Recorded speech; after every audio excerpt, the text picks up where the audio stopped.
Bueno, buenas tardes a todos. El día de hoy les voy a hablar sobre iris plató y el glaucoma maligno.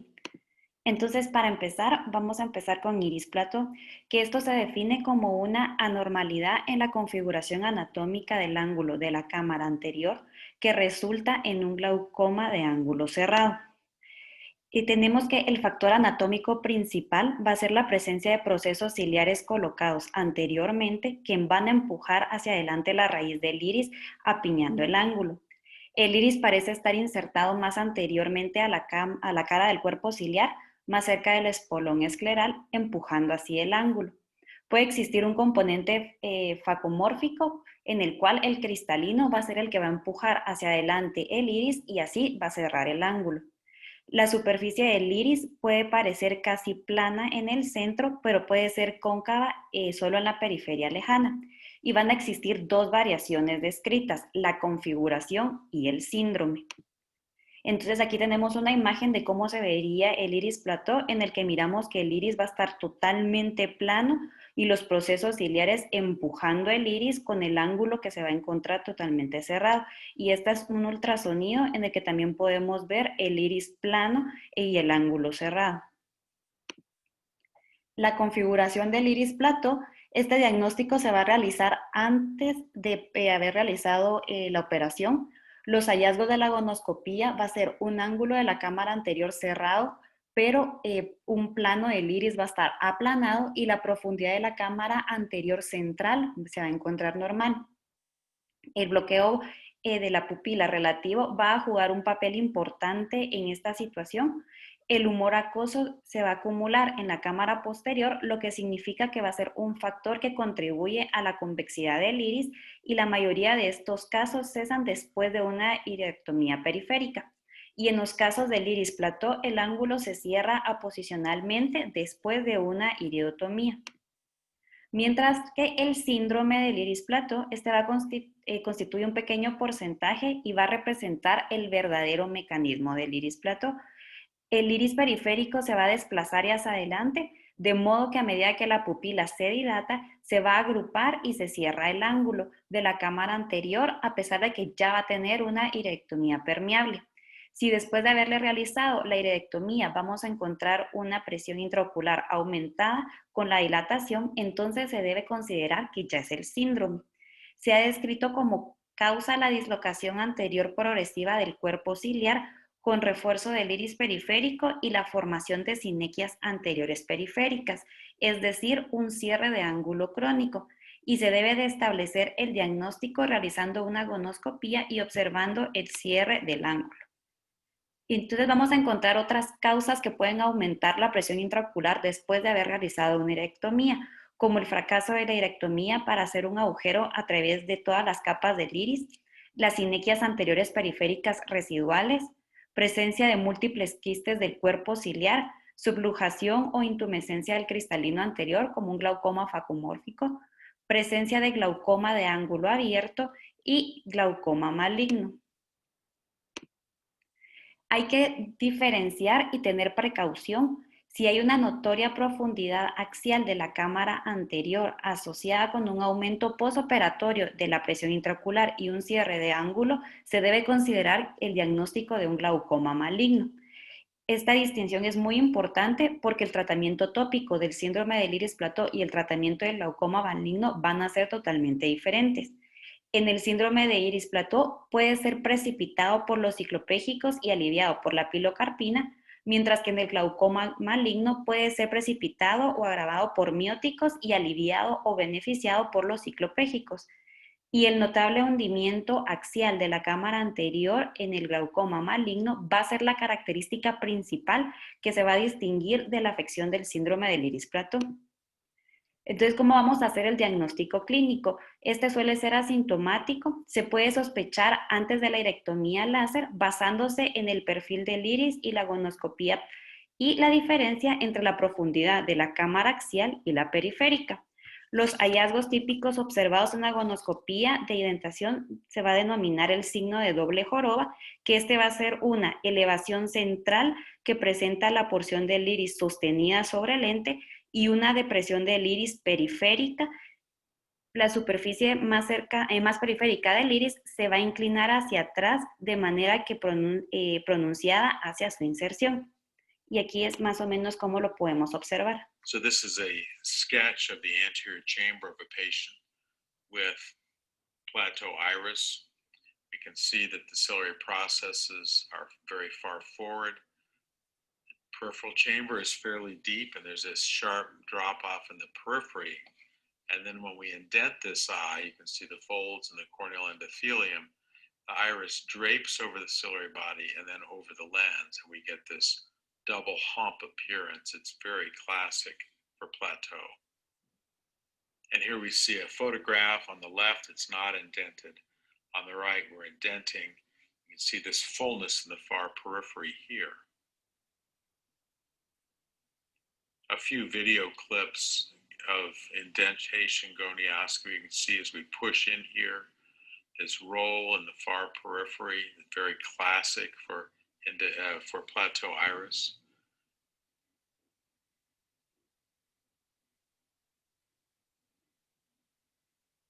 You can really imagine that the ciliary processes are back there holding the iris forward.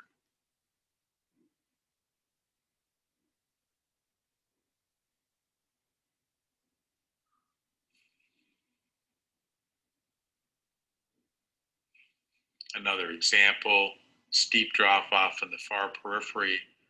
As I indent, we see this ridge in the far periphery right here. And again, you can, in your mind's eye, see that ciliary body holding the iris forward. As I release, the chamber is fairly deep, but you really don't get a great view of the trabecular meshwork because there's a steep drop off in that far periphery.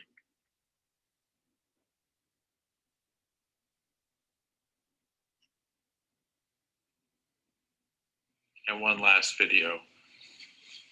I find that these video clips are the best way to get through the anatomy and the exam findings. So you can see the folds in the cornea. It should not be part of your normal exam, right? But I'm pushing here, and as I push, iris goes back and it drapes over that peripheral ciliary processes.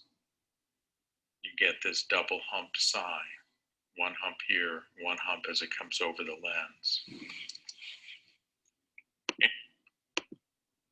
El diagnóstico se puede también realizar por imágenes, se puede realizar una biomicroscopía ecográfica y las características típicas a buscar en esta imagen va a ser ángulos ocluides, particularmente en la oscuridad, como observamos aquí, un proceso ciliar que va a empujar contra la raíz del iris, mientras hay un cierre del surco ciliar, un perfil del iris que va a estar relativamente plano, y se puede ver el iris insertándose anteriormente con respecto a la cara del cuerpo ciliar. El seguimiento después de haberle realizado una posirectomía. Después de la iridectomía con láser, las pupilas deben dilatarse en cada paciente. La medición de la presión intraocular y la gonoscopía debe realizarse antes y después de la dilatación, y cada paciente debe someterse a pruebas de provocación midiáticas unilaterales secuenciales de 4 a 6 semanas después de realizar el láser. El curso de la enfermedad, un paciente con un síndrome verdadero, el riesgo para el futuro es que podría involucrar ataques sintomáticos. El iris plató no diagnosticado puede causar un cierre de ángulo progresivo con una dilatación pupilar creciente. Estos ataques de glaucoma de ángulo cerrado con midriasis máxima son más comunes después de la dilatación pupilar farmacológica en el consultorio, y en el síndrome del iris plató completo vamos a encontrar una elevación de la presión con midriasis y riesgo de cierre del ángulo, mientras que en el iris plató incompleto hay una tendencia hacia el cierre sinequial anterior periférico crónico. El tratamiento y seguimiento que se le deben dar a estos pacientes, el paciente con un diagnóstico nuevo, hay que tener una estrategia de prevenir la midriasis espontánea. Entonces se recomienda el uso de mióticos débiles una vez al día antes de dormir. El seguimiento incluye la historia de posibles episodios de ángulos cerrados subagudo, medición de la presión intraocular cada vez que va a una consulta, gonoscopía con indentación y gonoplastía láser argón. Ahora vamos a cambiar de tema y nos vamos a pasar hacia el glaucoma maligno. El glaucoma maligno también suele ser llamado glaucoma de bloqueo ciliar o síndrome de desviación acuosa. Y este va a estar caracterizado por una disminución o aplanamiento de la cámara anterior y una elevación de la presión intraocular.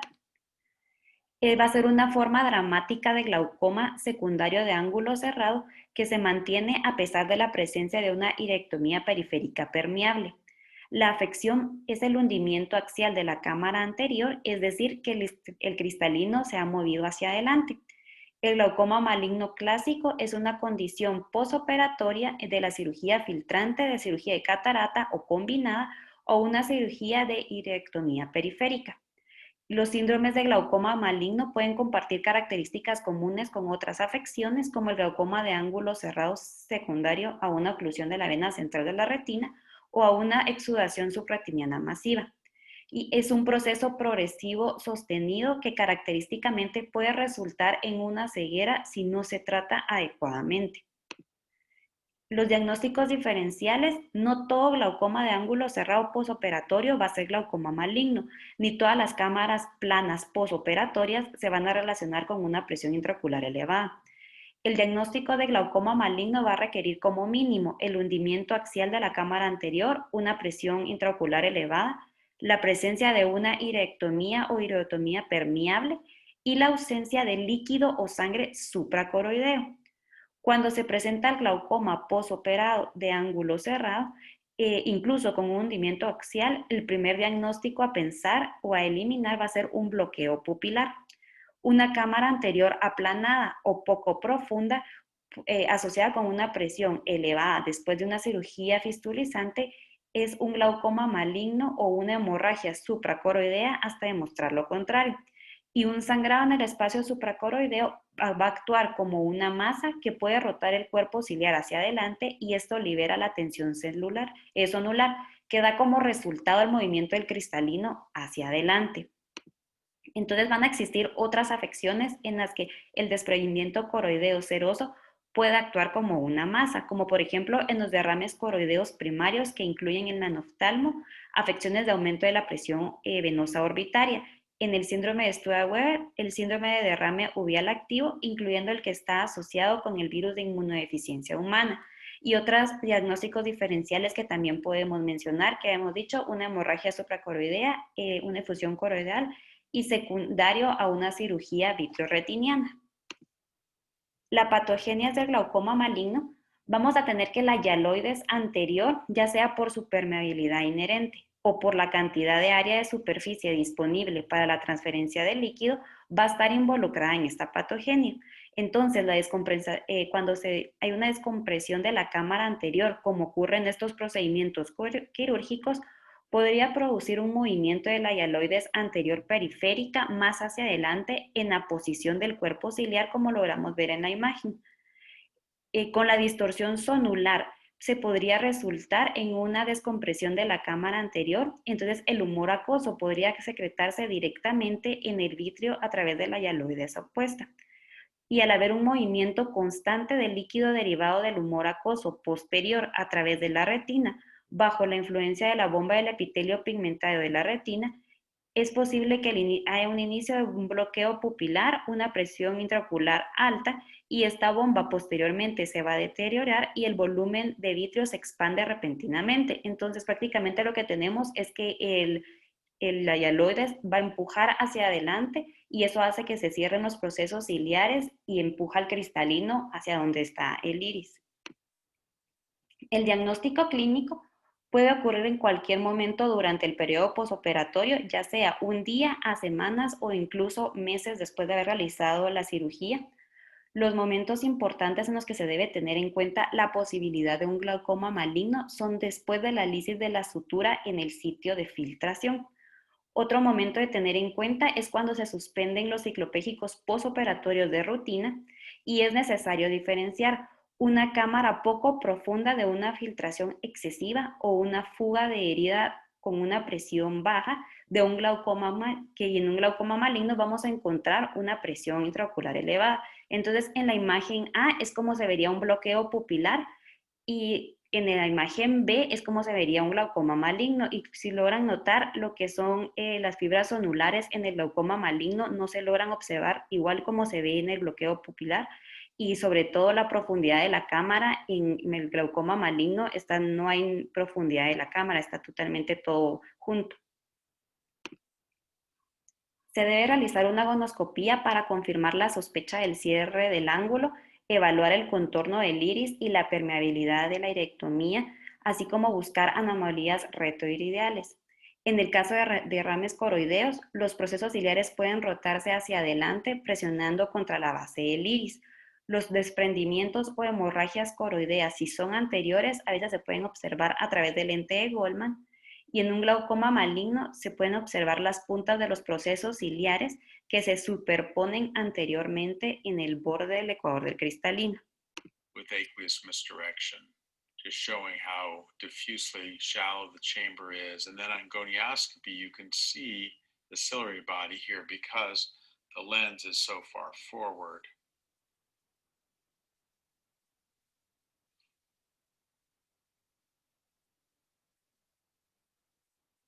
With aqueous. ¿Qué tratamiento se le da a los pacientes con el glaucoma maligno? Cualquier fuga del bleb o de la herida debe abordarse primero. Si no hay un bleb, se puede colocar en el ojo un lente de contacto blando, grande que haga un puente sobre el sitio quirúrgico y por lo general, si hay una fuga de la herida, se debe observar algo de profundización de la cámara anterior en 30 minutos. Se podría usar un vendaje compresivo en lugar de un lente de contacto blando grande para una superpuesta fuga de la herida. En caso de duda sobre la existencia de un bloqueo pupilar, se debe realizar otra iridectomía con láser, generalmente en el sitio alejado de donde fue el sitio quirúrgico. El siguiente paso, después de haber realizado la IP, sería el uso de terapia ciclopégica mediática en pacientes fáquicos y pseudofáquicos con zónulas intactas durante 5 días antes de realizar una vitrectomía quirúrgica. La terapia con mediáticos y ciclopégicos, esta va a estar destinada a ojos fáquicos y pseudofáquicos, pero no a ojos afáquicos. Esta se consideró ya que su eficacia se debe a la contracción del músculo dilatador del iris y por lo tanto el endurecimiento del tono del iris que podría resistir a la presión desde atrás. Se puede iniciar un régimen con atropina al 1% y finelefrina al 2.5% 2 veces al día, monitorizando los efectos secundarios sistémicos durante los primeros 5 días de terapia. Si logramos tener éxito con esta terapia, podemos suspender la finelefrina y solo mantenernos con la atropina una vez al día. Incluso teniendo un éxito con la terapia de medicamentos, se debe completar la realización de una hialuronectomía YAG. ¿Cómo se hace la hialuronectomía?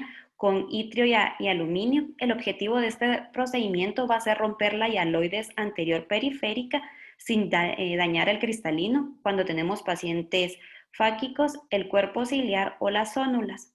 En un ojo inflamado con edema corneal se puede recurrir después de colocar una nueva iridectomía láser al uso farmacológico durante 12 horas aproximadamente.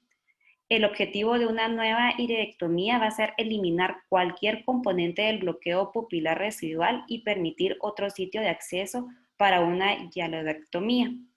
En un ojo pseudofáquico es necesario estar seguro que la cápsula del cristalino, el material cortical retenido y los restos inflamatorios o el cristalino intraocular no van a bloquear el camino para realizar la hialuronectomía.